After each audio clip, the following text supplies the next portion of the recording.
언니가 떠난 뒤 형부가 다가왔습니다. 사실 처제가 언니보다 더 내 스타일이지. 처제, 우리 서로 외롭잖아. 딱 하루만 어떻게 안 돼? 저는 너무 놀라 뺨을 때리고 도망치듯 나왔습니다. 여러분, 구독과 좋아요, 알람 설정 부탁드립니다. 안녕하세요. 헤이솔 라디오입니다. 오늘 사연의 주인공은 언니를 갑작스럽게 잃고 형부와 조카들을 돕기 시작했습니다. 하지만 그 과정에서 형부가 선을 넘는 행동을 하게 되고 주인공은 혼란과 배신감 속에서 그 집을 떠나게 됩니다. 그리고 시간이 강물처럼 흘러 어느덧 석 달. 형부와 아이들 사이에서 주인공이 선택한 길은 무엇이었을까요? 그럼 지금부터 이 사연 함께 들어보시죠. 안녕하세요. 저는 올해 37살 여자입니다. 오늘 이렇게 용기를 내어 제 이야기를 전하게 되었습니다. 제가 겪은 일이 누군가에게 도움이 될 수 있을까 하는 마음으로 글을 씁니다. 저에게는 3살 위인 언니가 있었습니다. 있었다라는 과거형을 쓰는 것이 아직도 가슴 아프네요. 언니는 작년 봄 갑작스러운 교통사고로 세상을 떠났습니다. 그날의 전화를 받았던 순간이 아직도 생생합니다. 여보세요? 김명 씨의 가족분 되시나요? 네, 동생입니다만. 무슨 일이신가요? 죄송합니다만 김명 씨가 교통사고를 당하셨습니다. 지금 바로 서울대병원으로 오셔야 할 것 같습니다. 처음에는 무슨 장난 전화인가 싶었죠. 하지만 현실은 장난이 아니었습니다. 언니의 장례식 내내 저는 멍한 상태였습니다. 형부는 두 눈이 빨갛게 부어올라 있었고 13살 조카 민지와 9살 조카 준호는 엄마가 어디 갔는지 제대로 이해하지 못한 채 울고 있었죠. 그 모습을 보는 것이 너무 가슴 아팠습니다. 언니가 떠난 후 저희 가족은 각자의 방식으로 슬픔을 사귀며 일상으로 돌아가려 노력했습니다. 저는 꾸준히 형부네 집에 찾아가 언니의 빈자리를 느끼며 눈물을 훔치곤 했습니다. 형부는 직장 일과 두 아이를 돌보느라 점점 지쳐가는 모습이었습니다. 까맣게 내려앉은 눈가의 다크서클과 파리해진 얼굴을 볼 때마다 마음이 아팠죠. 언니의 49제를 지내고 약 2달쯤 지났을 때였습니다. 형부가 저에게 도움을 청해왔습니다. 처제, 우리 아이들 좀 가끔 봐줄 수 있을까? 내가 혼자 감당하기엔 너무 버거워. 형부의 목소리에는 피로와 절망이 묻어 있었습니다. 처제, 나 정말 지쳤어. 회사 일에 집안일까지 애들은 엄마를 찾고 나도 내 한계를 느끼고 있어. 형부, 제가 도울게요. 언니가 없는 지금 제가 할 수 있는 일이잖아요. 정말? 그럼 정말 고맙겠다. 내가 어떻게 보답해야 할지. 그런 말씀 마세요. 민지와 준호는 제 조카들이고 언니도 하늘에서 그러길 바랄 거예요. 그 목소리를 듣는 순간 언니의 아이들을 돌봐야겠다는 사명감이 생겼습니다. 그래서 저는 흔쾌히 도움을 주기로 했습니다.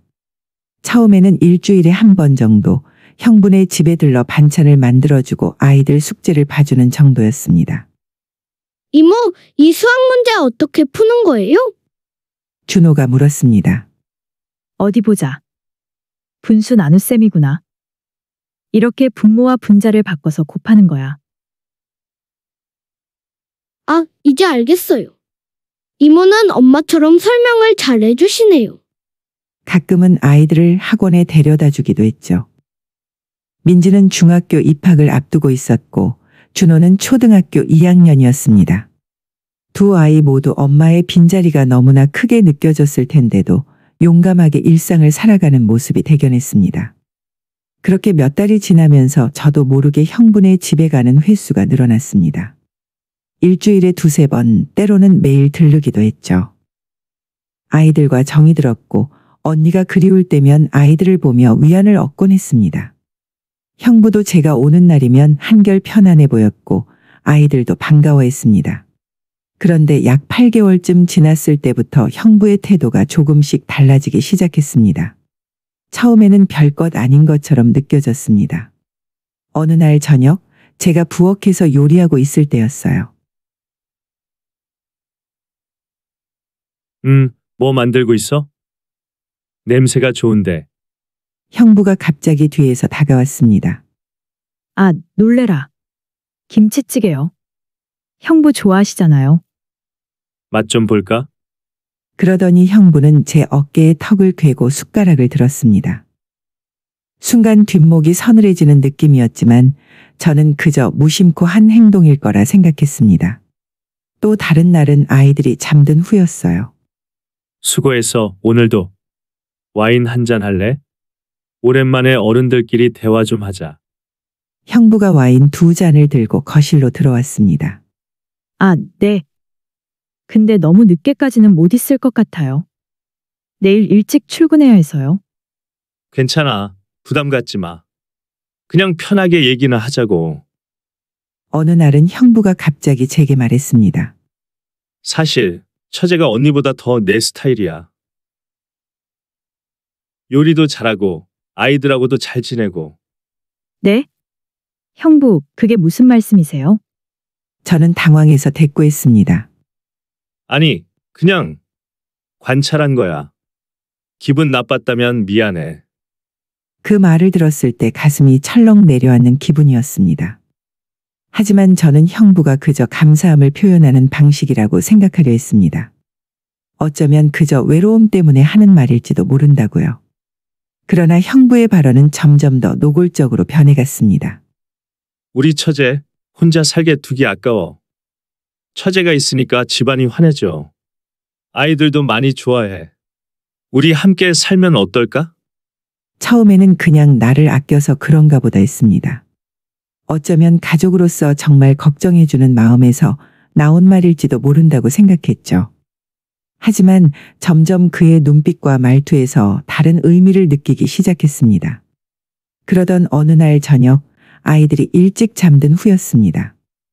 형부와 함께 거실에서 TV를 보고 있었는데 갑자기 형부가 제 손목을 잡았습니다. 그의 눈빛이 달라져 있었어요. 우리 서로 외롭잖아. 딱 하루만 안 돼? 순간 제 귀를 의심했습니다. 형부, 지금 무슨 말씀을 하시는 거예요? 저는 손목을 빼려고 했지만 그의 소나기가 생각보다 강했습니다. 내가 널 오래 지켜봤어. 너도 날 좋아하는 거 알아. 우리 둘 다 외로운 건 마찬가지잖아. 형부. 정신 차리세요. 저는 언니의 동생이고 형부는 언니의 남편이에요. 언니는 이제 없어. 우리가 그 순간 저는 너무 놀라 본능적으로 그의 뺨을 때리고 말았습니다. 이게 무슨 처제, 내 말은 형부의 눈에는 당혹감과 부끄러움이 스쳐 지나갔습니다.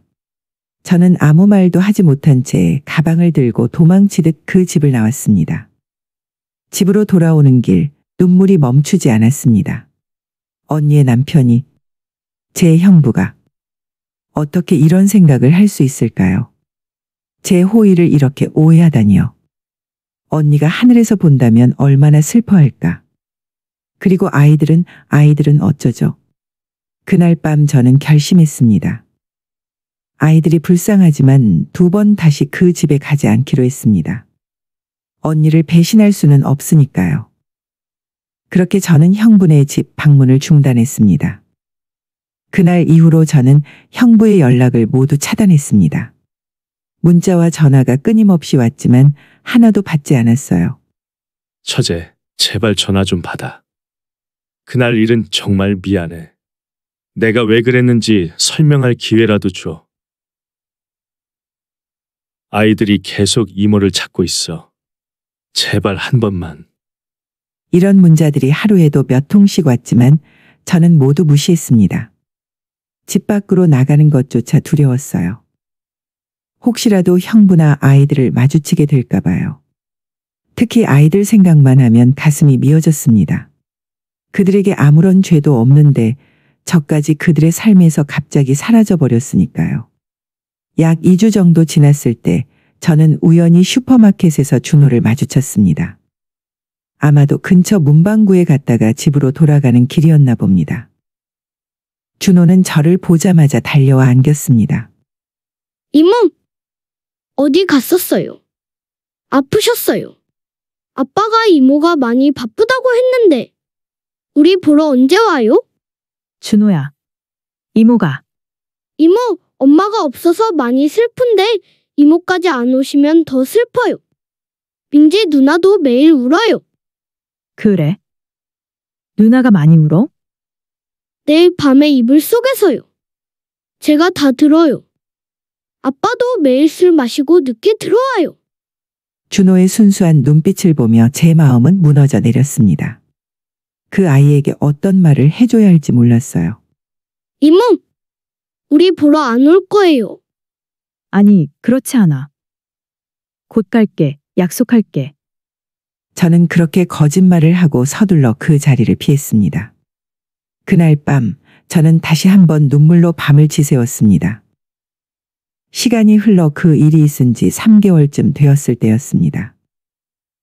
주말 오후 초인종 소리에 문을 열어보니 형부가 서 있었습니다. 저는 즉시 문을 닫으려 했지만 형부가 문에 발을 끼워 넣었습니다. 잠깐만, 제발 이야기만 들어줘. 부탁이야. 할 말 없어요. 그날 충분히 말씀하셨잖아요. 아니, 그게 아니라. 제발 5분만 시간을 줘. 형부의 목소리에는 절박함이 묻어 있었습니다. 저는 망설이다 문을 조금 열었습니다. 형부의 모습은 제가 마지막으로 봤을 때보다 훨씬 더 초췌해 보였습니다. 눈가에 주름이 깊어지고 얼굴은 더욱 야위어 있었어요. 무슨 일이에요? 저는 차갑게 물었습니다. 사과하러 왔어. 그날 내가 한 행동에 대해서. 그냥 가세요. 사과 받아들일 생각 없어요. 알아. 그럴 거라고 예상했어. 하지만 적어도 설명은 해야 할 것 같아서. 저는 잠시 망설이다 형부를 거실로 들였습니다. 하지만 문은 활짝 열어두었죠. 형부는 소파에 앉아 한동안 말이 없었습니다. 그러다 깊은 한숨을 내쉬며 이야기를 시작했습니다. 지난 몇 달 동안 많이 생각했어. 내가 왜 그런 행동을 했는지, 그리고 내가 얼마나 큰 실수를 저질렀는지. 말씀만으로는 아무 의미 없어요. 알아. 하지만 들어주면 고맙겠어. 형부는 깊게 숨을 들이쉬었습니다. 처음 처제가 우리 집에 와서 도움을 줄 때 정말 고마웠어. 혼자서는 정말 감당하기 어려웠거든. 아이들도 처제 오는 날만 기다리고. 그러다 보니 나도 모르게 처제에게 의지하게 됐어. 그게 그런 행동의 변명이 될 수 있나요? 아니, 변명하려는 게 아니야. 그냥 내가 왜 그랬는지 설명하고 싶은 거야. 처제가 조금씩 미영이의 빈자리를 채워주는 것 같았어. 집안에 웃음소리가 돌아오고 아이들도 활기를 찾았지. 그런데 어느 순간부터 내 마음이 혼란스러워졌어. 형부는 잠시 말을 멈추고 손으로 얼굴을 쓸었습니다. 술도 많이 마셨고 외로움에 지쳐 있었던 것 같아. 그날 밤은 정말 큰 실수였어. 처제 호의를 그렇게 오해해서는 안 됐는데 진심으로 사과해. 저는 아무 말도 하지 않고 그저 바라보았습니다. 형부의 눈에는 진심이 담겨 있는 것 같았지만 저는 쉽게 마음을 열 수 없었습니다. 아이들은 괜찮아요? 결국 제가 먼저 물었습니다. 솔직히. 아니, 특히 민지가 많이 힘들어해. 처음엔 엄마가 떠나고 이제는 이모마저 갑자기 안 오니까 방에 틀어박혀 있는 시간이 많아졌어. 준호도 자주 울고. 저는 가슴이 아팠습니다. 아이들은 무슨 죄가 있나요? 하지만 마음속 어딘가에서는 여전히 경계심이 가시지 않았습니다. 난 아직도 화가 나요. 형부가 어떻게 그럴 수 있었는지. 알아. 내가 한 행동은 변명의 여지가 없어. 하지만 이제는 정말 달라졌어. 상담도 받고 있어. 상담이요? 응. 미영이가 떠난 후 제대로 애도하지 못했던 것 같아. 그 모든 슬픔과 상실감을 제대로 처리하지 못했던 거지.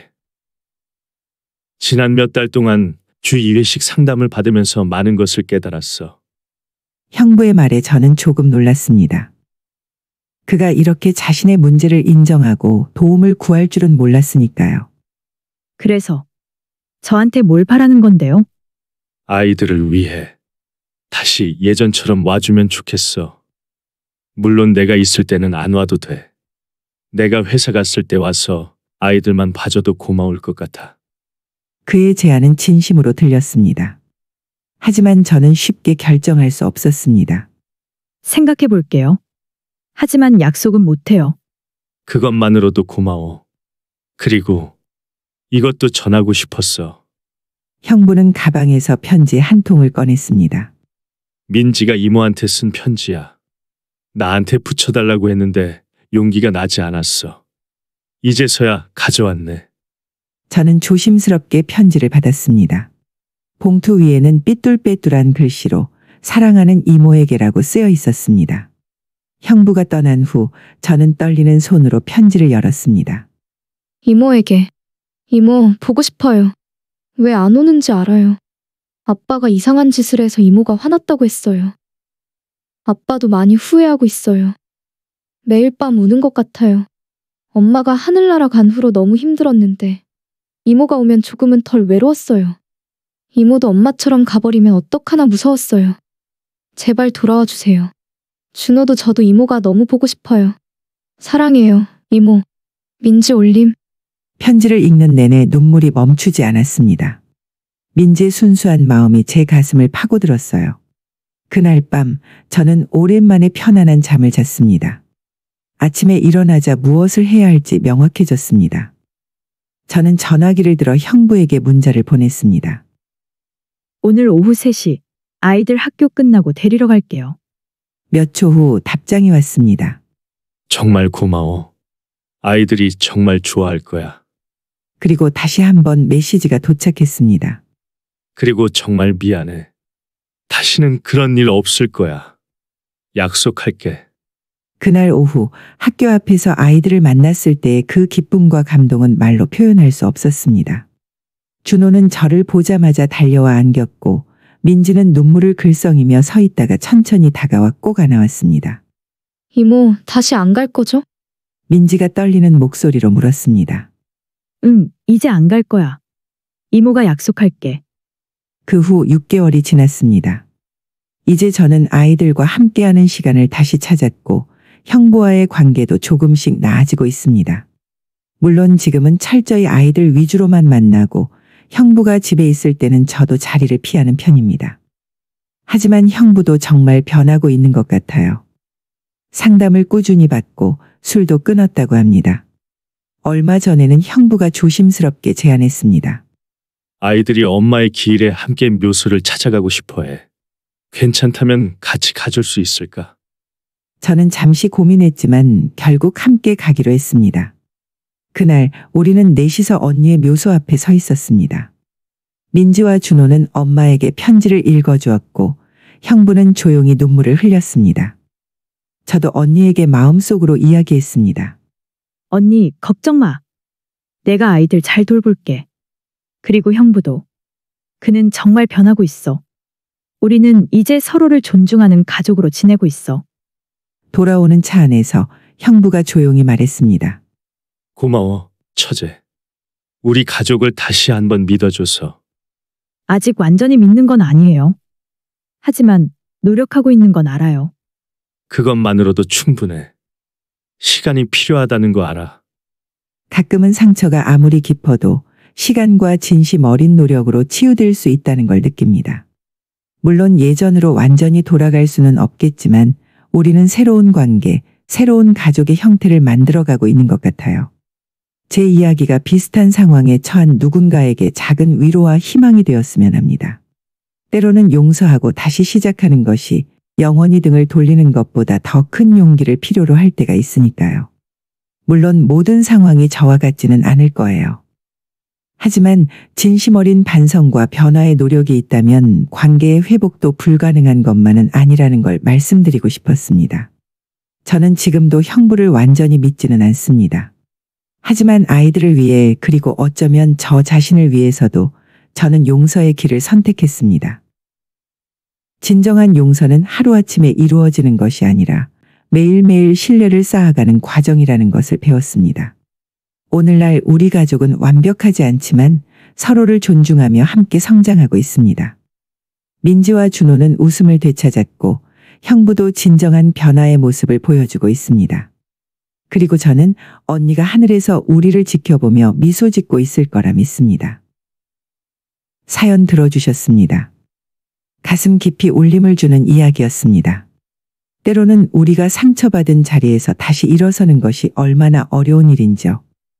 하지만 사연 속 주인공처럼 진정한 용서는 하루아침에 이루어지는 것이 아니라 매일매일의 작은 신뢰를 쌓아가는 과정일 수 있습니다.